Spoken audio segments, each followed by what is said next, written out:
Hello, everyone, and welcome to Move for a Movement. I have today with me Carolyn Paine. She's a Hartford-based choreographer, dance educator, actress, comedian, kitty model mom. She does so many awesome things. She runs CONNetic Dance with her roommate and friend Alex Arlengo. They're an awesome duo. And yeah, so glad to have you here today, Carolyn. Thanks. I am so glad to be here in my living room where I spent most of 2020. Yeah, really, really. You have a nice setup with your curtains, and I like the plants. Thanks. Yeah, after when you start doing a lot of like interviews and stuff from home and like self-tapes from home, you kind of like figure out what your house's best angle is. Totally, totally. Yeah, let's jump right in. You've written about how a key mission of your work as a dance artist, as choreographer, and with your company, CONNetic, is to bring out a lot of different voices in terms of like racially and all the different things that fit into diversity, but also diversity of styles. And you can really see that in Nutcracker Sweet and Spicy. It's just not like any kind of Nutcracker you would expect. Like, I'm gonna go to the Nutcracker. It's like a totally different other experience. So I'm wondering about, just because a lot of people in the dance world are like, how do we do that? Like, how does that work? So yeah, how does that building of those diverse voices and styles and kind of bringing that all together, how does that work creatively, operationally, structurally, all those kind of things? Yeah, how do you realize that goal? Well, so we are not performing Nutcracker this year, obviously due to the COVID-19 pandemic. But we will be presenting a virtual stream of it for free, which I'm really excited about. We can talk about that later. But so this would have been our 11th year performing the show, which is a huge thing. Actually, when you talk about creating the show and like what goes into that, basically when I came up with the concept 11 years ago now, I honestly wasn't even sure if it was possible. I felt like it was a good concept, but it felt, I wasn't really sure if it was going to stick, if it was going to have the legs to last one season, let alone the amazing 11 years that we've had and counting. So it's the kind of show that the Nutcracker everyone has seen. I grew up dancing as one of the professional children performers at Boston Ballet. And so basically my entire life, as far as I could remember, pretty much, Nutcracker was a part of my life as a dancer, as it is for so many dancers. But there comes a point where you're just exhausted by it. And it's so, yeah, right? Like you don't want to do it anymore. You people don't want to see it. And there's this archaic, and Nutcracker, it becomes part of your tradition. Like as a dancer, like you feel it's the holidays because of Nutcracker. And as an audience member, like people, it's part of their family's tradition, and it's just a big part of the holiday season and our culture and the music, everything. Like we all know it, everyone, even outside the dance community. But for me, I wanted to take that show and make it something that really spoke to us here and now. And what's been cool about that was that, even 11 years ago and through now, I was able to take those concepts and kind of build on them and let it evolve and respond to things culturally. That's kind of what I wanted. I wanted it to continue to stay current. And to make something current, it needed to be something that embraced diversity. It needed to, and not just like in what you were seeing on stage, but who you were seeing on stage. So I knew I wanted to incorporate dancers who were hip hop dancers and ballet and ballroom and tap and jazz. And then I also wanted dancers who not only look different, but come from different backgrounds, in that maybe they were a street trained break dancer who we're incorporating in the show, and they'll do something that shines in their element, but we will also all come together. And it's really challenged the dancers who are part of the cast, because they've had to embrace other styles and like teach a break dancer how to do jazz, musical theater style partnering. But at the same time, somebody who was trained very strictly in ballet is getting to branch out. So it becomes this little like microcosm of how a society with differences can work together, which I think is what has been the amazing thing to learn with this show. So that kind of has been how I feel it's worked and where I was coming from in creating something like this. And I love that it gets to be like an ever evolving process, but at the same time has become its own sort of classic and has helped be set, it was like in the vanguard for shows like this in a lot of ways, which is really cool. Yeah. And for audience members not familiar, there's ballroom, there's hip hop, like Carolyn was saying. It feels pedestrian in a way that it feels like real life, not like this is a ballet and people are doing ballet. Like it's very real life, for lack of a better term, and just so much fun. Like there's packed theater of family, and just it's a whole event. I love it. Oh, thank you. Yeah, I think that's one of the things that audience members walk away with. We've had people say, I remember this guy coming up to me once and saying, I hate dance. And I was like, thank you. And he's like, but I like it. And so, that I think is something so important that a lot of people, dance has that kind of stigma where people are like, some people find it boring, and it's just not everyone's cup of tea, especially like a classical ballet, which I love, but I understand is not something that it's not a meal everyone wants to eat. So this it's very ballet based, but we take that ballet and sort of modernize it. And I think the sense of humor is really what like gets people. Obviously, I think my background in comedy and my love for making people laugh really like comes through here. Like our snow scene, which is I think probably my favorite thing in the show, is we call it the snowball, and it is dancers in light up tutus rolling and doing acrobatic tricks on giant white Pilates balls. This scene is, when you describe it, it sounds like mania, but when you see it, you really get the concept. And but it is so ballet based. Like this is a very technically challenging scene for a dancer. Every dancer who's ever danced it will tell you it is the hardest thing they've ever done. And the year that I choreographed this, the first year, I really was realizing that at first I was like, wow, this is such a brilliant concept. Like, I can't believe no one's thought of this before. And then when we got into rehearsal and I realized like what a mess this was, I was like, nope, this is why no one's done this before, because it's like impossible. And I am so thankful for all the dancers who in the early years stuck with it as I like workshopped this live on stage. And it like has landed where it is, where now when you see it, it is this like very sort of like ethereal, like it looks like a snow globe kind of come to life, maybe. I think like you've said that, other people, it's a really like unreal thing, but that ballet base is there and is what guides it. And so I love like using kind of that ballet structure and that ballet base, but like building from that and making it something that people that like kind of hits more palates in the right way. Right. And the mere fact that none of those balls go flying or like roll wherever on the stage, that in itself I feel like is impressive. I got some instance. I think it was like the second year we did the show, a ball just went like flying off stage and hit an audience member in the front row, like square in the face.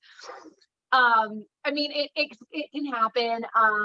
Even now we truthfully, we actually have like 3 extra balls backstage ready to go. And we have like stage hands are in the wings, like with those balls in case something goes wrong. This year we did have a ball just kind of like gently roll off the stage to the side.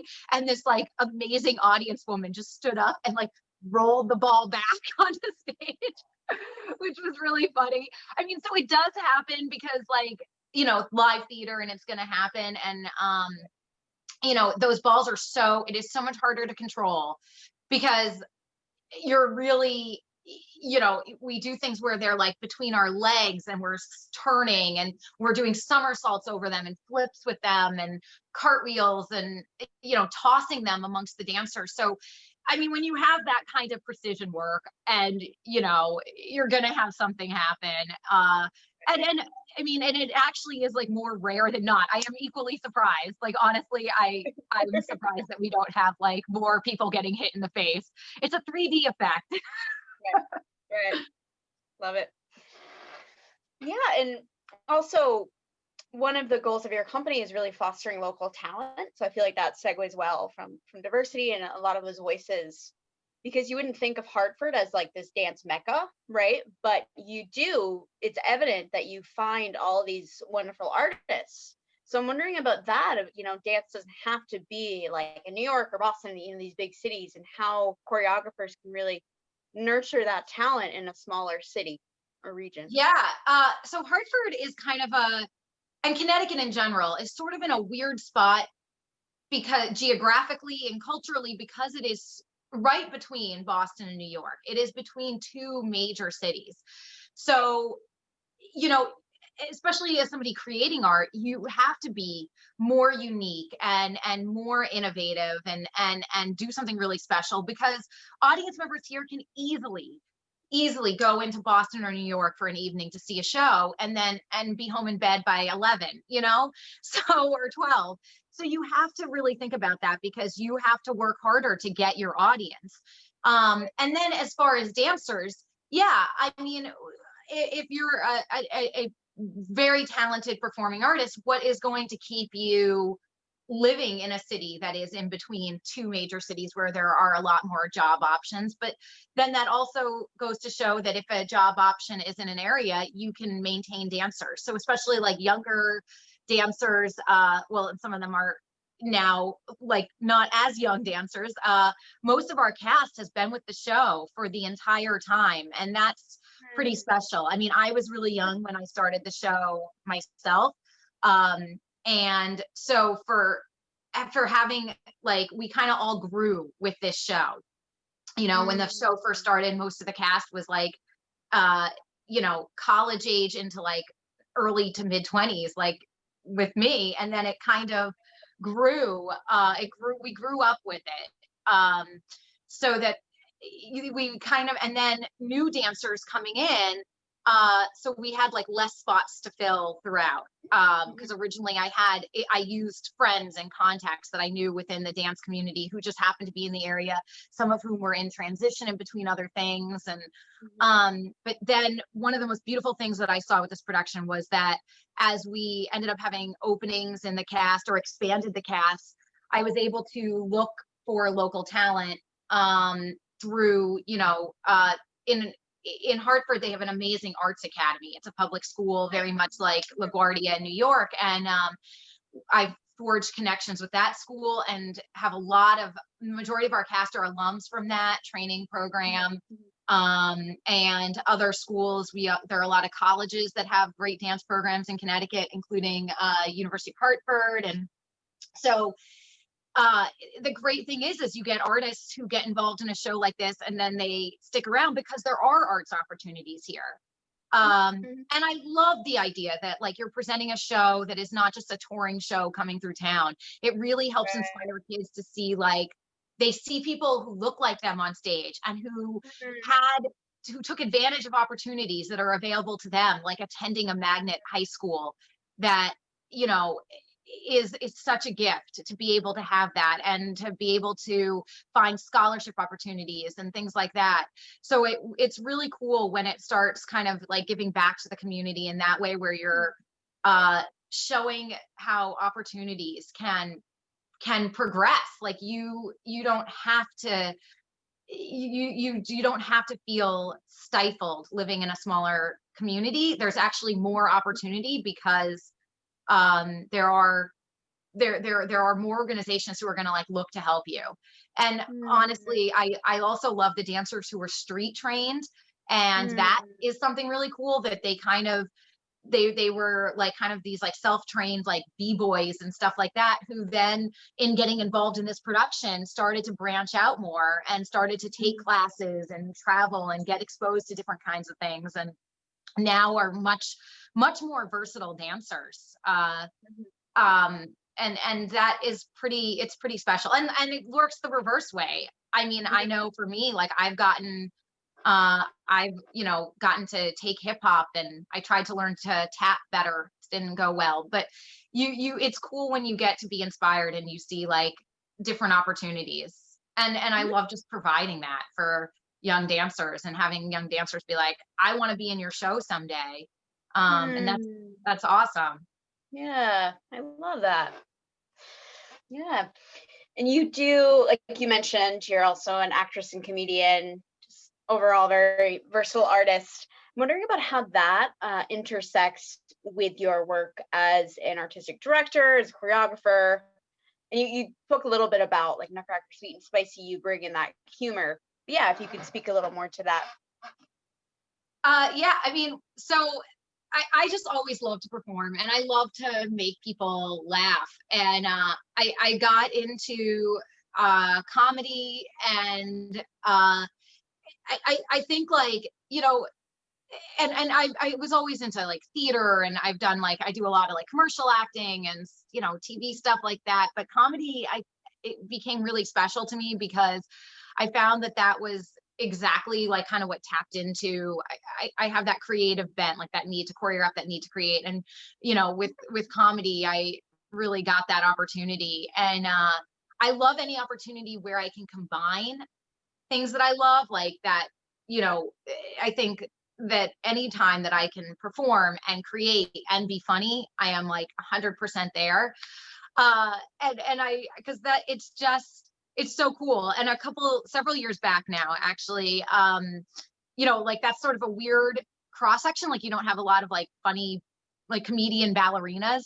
And the comedian Hannibal Buress had come up with this concept where he wanted to do this kind of like sketch that would have he would be doing a rap on stage, and there would be like a ballerina trying to like do ballet and be taking it very seriously, and he's rapping, and then just like this interaction between this like ballet character and him, and maybe even having more dancers. So he had come up with this concept, and his production teams kind of started like Googling like who they could find to like do this. And I got, that was like the one hit, I was the hit. So I got to like work with him and do this and bring in other dancers to be part of this sketch on his tour. And so I mean, there are definitely opportunities that come from that. And I think like utilizing that voice, because again, I think dance is something that people tend to take very seriously.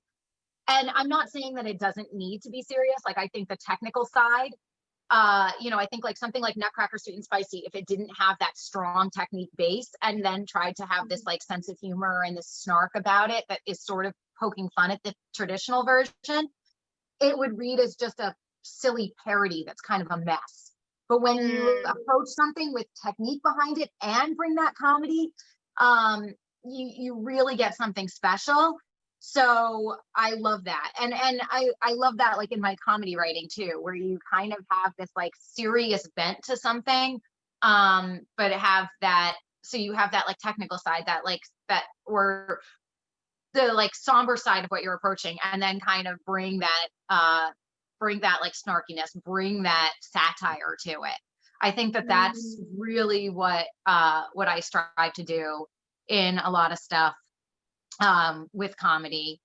And it's it also like that, it challenges you to like think more outside the box and think about how you're relating to the world and what you're putting out there. There's my cat. Prince Harry. That's Prince Harry. Co-star. He is a camera ham. This has happened every interview I've done from home, including TV ones. He just like works his way in there, and he thinks he's a star now because he is he is a cat model on Chewy.com. He's a handsome boy. Yeah. So yeah, He's got a bow tie. Let's he see. wears a bow tie. Yeah, this is, yep. Oh, there you go. Awesome. I love it. Similarly with your teaching, I'm wondering about, because you also do teach a lot of dance. Is there like a certain tension with your artistry in terms of like your commitment and energy, and do they feed each other? I'm wondering how those two things interact. So I used to teach a lot more. Mhm. And then I kind of got to the point where I think teaching can sometimes burn you out. Like I love teaching, but I don't look at myself as like a dance educator. Like that's not my passion. But that being said, I love when I am teaching, and I love connecting with students. And I actually have some cast members who are former students of mine, which is really cool. But so I had taken a step back from teaching a while back, and had kind of only returned to like subbing occasionally.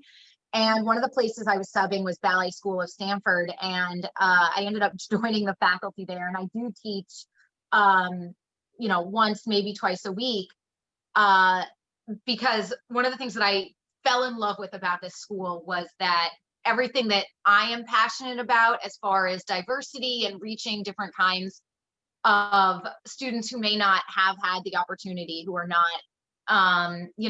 it's just not something that they would have been able to have access to. This is a ballet school that gives access to students. Any student who really wants to study gets the opportunity. So I just fell in love with the value system, and the ideology behind the school, and all the faculty, and Marty Etter, who runs the school. I just loved everything that they were doing, and to get to be part of that, and to know that you're really connecting and making a difference with kids who attending a different school would not be a possibility. Like this is a school that really like helps kids. Like if they can't afford point shoes, they are helped to get point shoes, that kind of stuff. And the kids who aren't on scholarship, I mean, it's not, there's not a divide. Like the kids don't know it. And I think that that's such a special environment. So that really helped me fall in love with teaching again. And I think that that's something that more schools really need to try to do more of. So, and that school has helped inspire me to really get involved in things with other schools like that. And in fact, after the hurricane in Puerto Rico, we all kept seeing, I mean, we would hear about it on the news. And then I had heard directly from a fellow dance colleague of mine who had grown up in Puerto Rico about, dancers in Puerto Rico, just who, these students at ballet schools who had lost everything. And, I saw this as a great opportunity to help. And I kind of didn't realize like how big this project was going to become. I connected with a public school in Puerto Rico that is an arts academy there that kids audition for. And it's, since it's a public school, they don't pay a tuition. And they're like their alums go on to amazing, wonderful things. And so I had connected with this school, and, I was like, look, I want to try to get some donations for new shoes, leotards, tights, things like that. So I was collecting like gently used stuff from, friends, dancers, colleagues, students, former students. And then I ended up getting like reach outs from like Capezio and dance stores from all over. And I ended up having like 6 huge crates of donations to take down to Puerto Rico. And I have to say, shout out to JetBlue. JetBlue flew all of the stuff for free. They like stepped up because I was freaking out. I was like, how am I going to pay to like ship all it, to bring all this stuff with me? Right.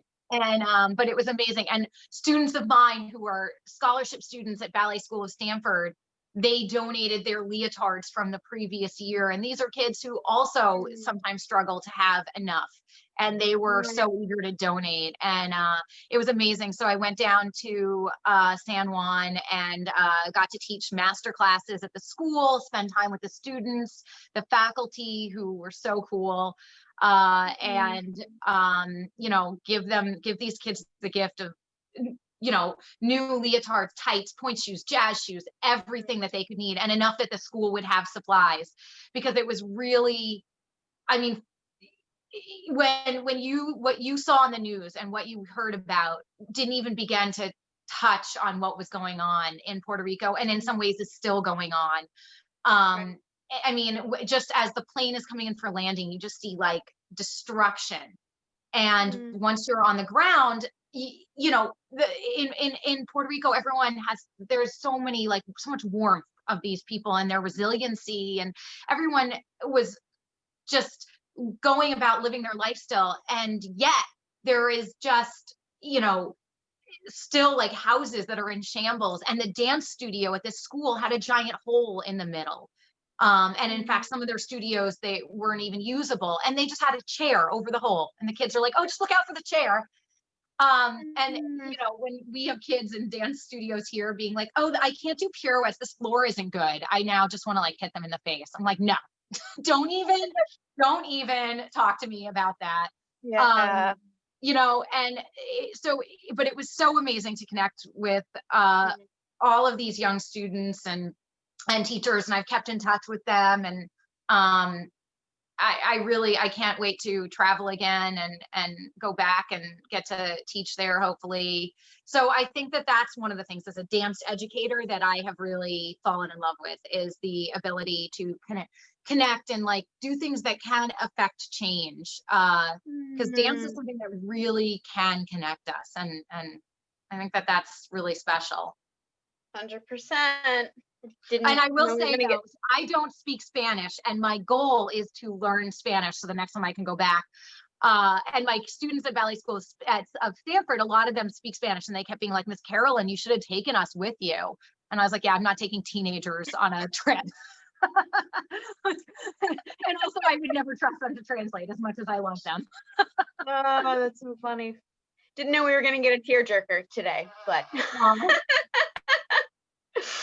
I feel like that segues well into the art you make on really important and meaningful social issues. For instance, you made a dance film. You're also a filmmaker on domestic violence. That's very touching. It can grab your heart.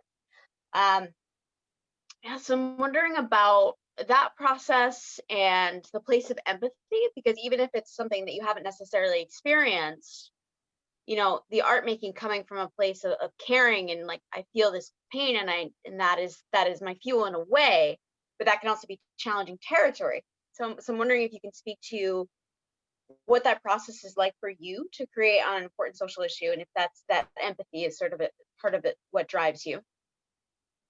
Yeah, that so I created this short dance film called Pulling, and it looks at, you know, domestic violence and kind of violence against women, and that feeling that women have of being trapped in a relationship where there is still that love and passion, but it is complicated.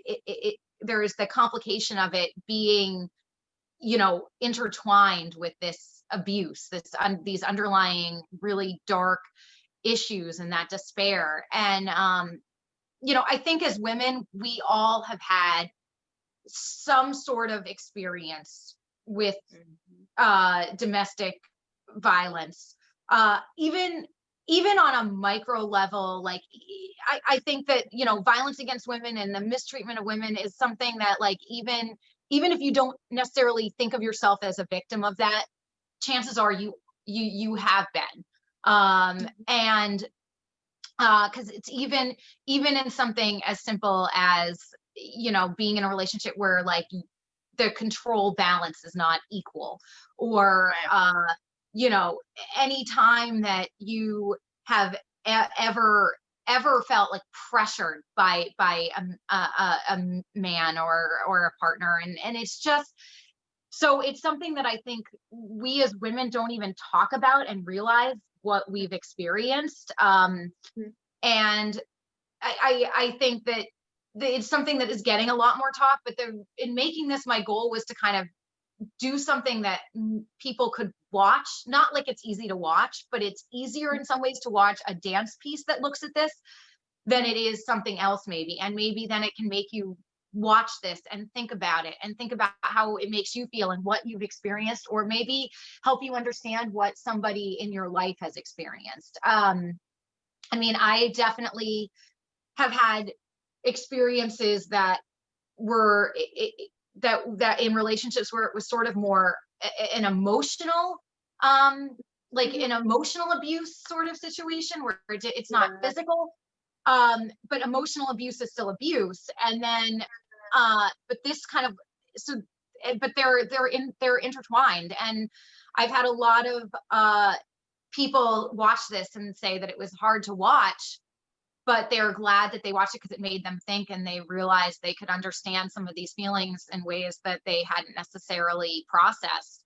And I have had a couple of friends who have survived some very, very, very scary physical abuse situations. And I actually had a friend, one of the things that really inspired me to make this was a good friend of mine had the strength and courage to leave a relationship.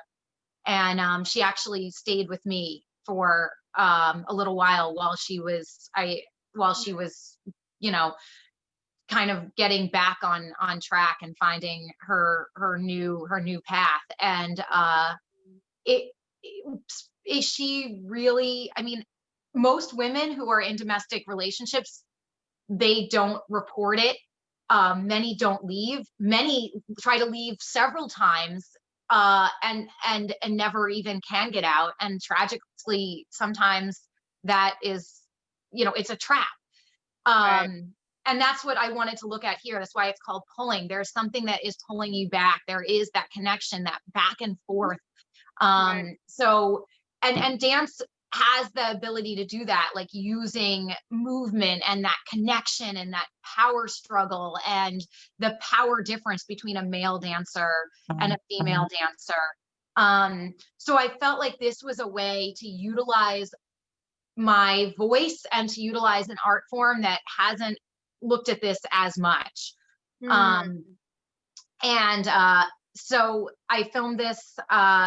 My good friend, and he has been a dance partner of mine for years, Langston Fishburne. He is also an actor. He and I are both trained actors. So like he was a natural choice for this because we could both bring that performance to it.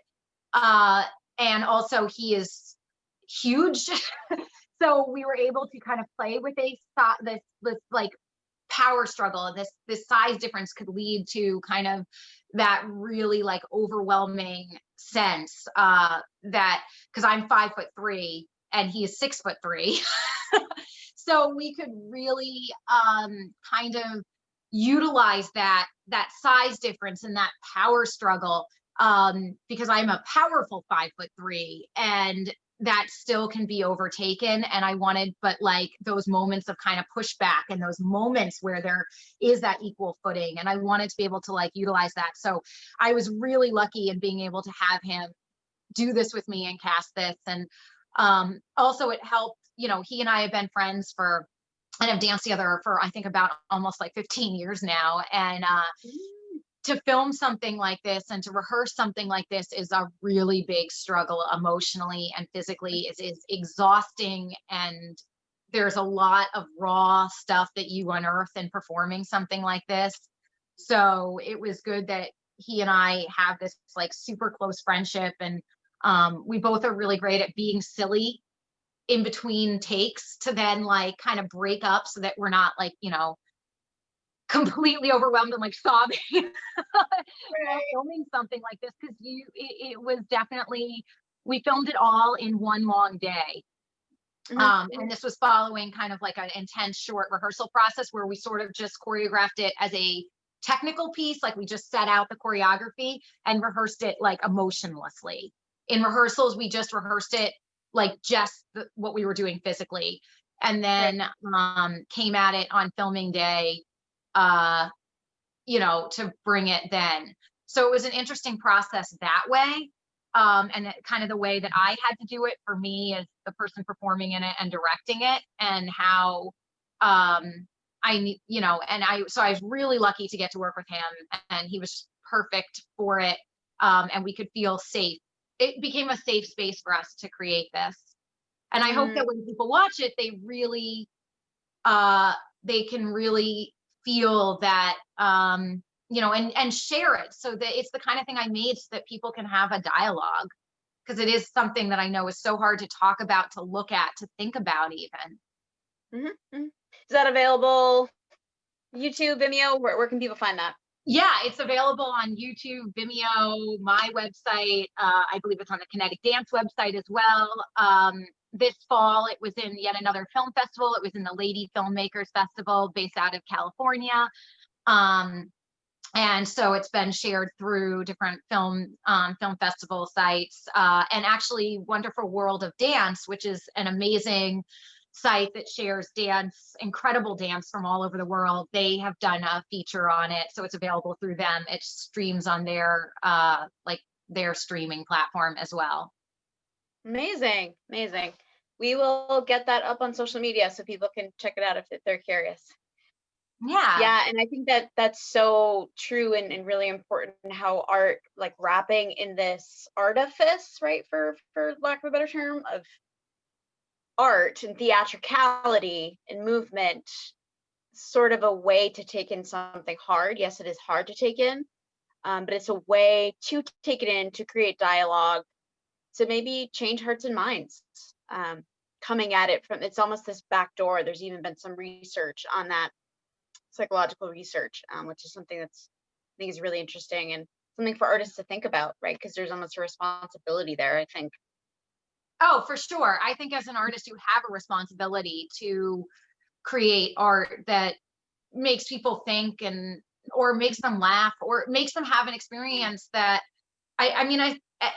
because we need art. Art is what kind of helps us hold up the mirror to society and like ourselves. And I think it's a huge, I see that as definitely a responsibility as an artist, and as a creator. So many different purposes, but what's the response you elicit? Like, it can be a lot of different responses, but what is the response? Being intentional about that, I think, is really key. Yeah. So contact your senators, people, and pass the Dawn Act. We'll link to that as well. But yes. help artists, sure. They need it. Yeah, it's, and this year, especially, I think during 2020, it's been a really big struggle for artists. We're not able to work.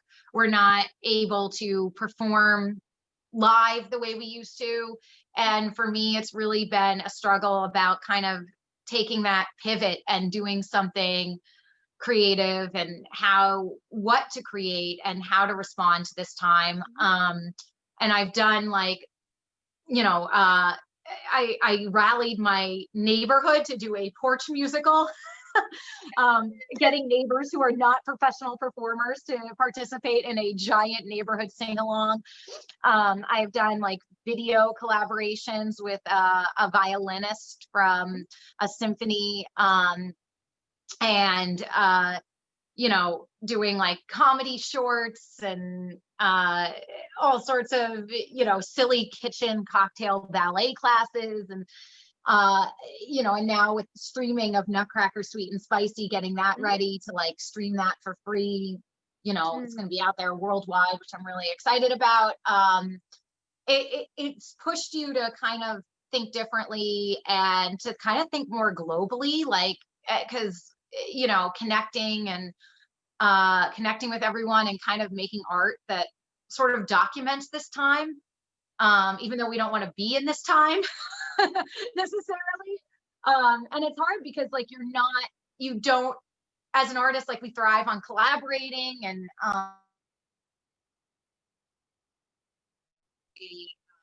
as a performer, having an audience. I saw how baseball games had those cutout people in the stands and fake crowd noises. And I sort of want to get fake cutout crowd people in my living room and just play. Yeah. Yeah, that's like how starved I am for that attention right now. But I mean, seriously though, it is really hard as a performer. I know we all feel that. And I think it's going to be interesting. I think it's interesting, the art that I've created at this time. And I think it's going to be really interesting to see what comes as we come out the other end of this and return to creating, you know, in a big space, what comes. But I definitely also think we really need some government support here to like get the arts back on their feet and to keep artists. I've been really active in getting like the PUC extended and things like that because it is such a struggle. And I think I definitely know people don't understand that. Like I had posted on Facebook, I've been working with different groups, including the Town Hall Project, to raise awareness to getting more support for artists. And somebody said to me, well, why don't you just go out and get another job? And I was like, hi. Yeah. Jesus, so take the wheel. Jesus, take the wheel. Where do we start? Yeah. I was like, oh, so if I went to law school and I worked for a company that did cutbacks at this time and they, you know, cut my job, would you just tell me to go get another job? Like, yeah. You know, quit being a lawyer even after you went to law school? Because like I invested as much time, money, education, all of that into becoming an artist. So I think that that was like the most telling thing to me about how people perceive artists. That like, yes, what we do is so cool. It is like it's like getting to live a dream. Like sometimes I get to play pretend for a living. Like I have gotten to be, you know, you get to dress up in costume and stuff like that. Like, sure, it looks really fun, but it's not playtime. Like this is a real job with responsibilities, like we said, to create, to respond to things. And, you know, so it's like, as an artist, I shouldn't be expected to have to make a pivot during a global pandemic. I should be able to be supported so that I can go back to creating art that you all want to watch and love watching. And you all want to come and laugh and see shows. And you want that to be there when we return, to be able to do that. So I think that that's really important that everyone remember during this, and like keep supporting your artist friends and the arts, and know that we're going to be there for you when we when you need us. Yep, 100%. Amen. Yeah, so you mentioned Nutcracker Sweet and Spicy. You will be streaming that. Is there anything else we can follow, support, look out for from you / CONNetic Dance? Yeah, so that's the major thing that we're working on right now. I'm editing. Last year we shot the 10th anniversary show with a beautiful multi-camera action. So it's not just like watching a live stream, you know, from the back of the house from a distance.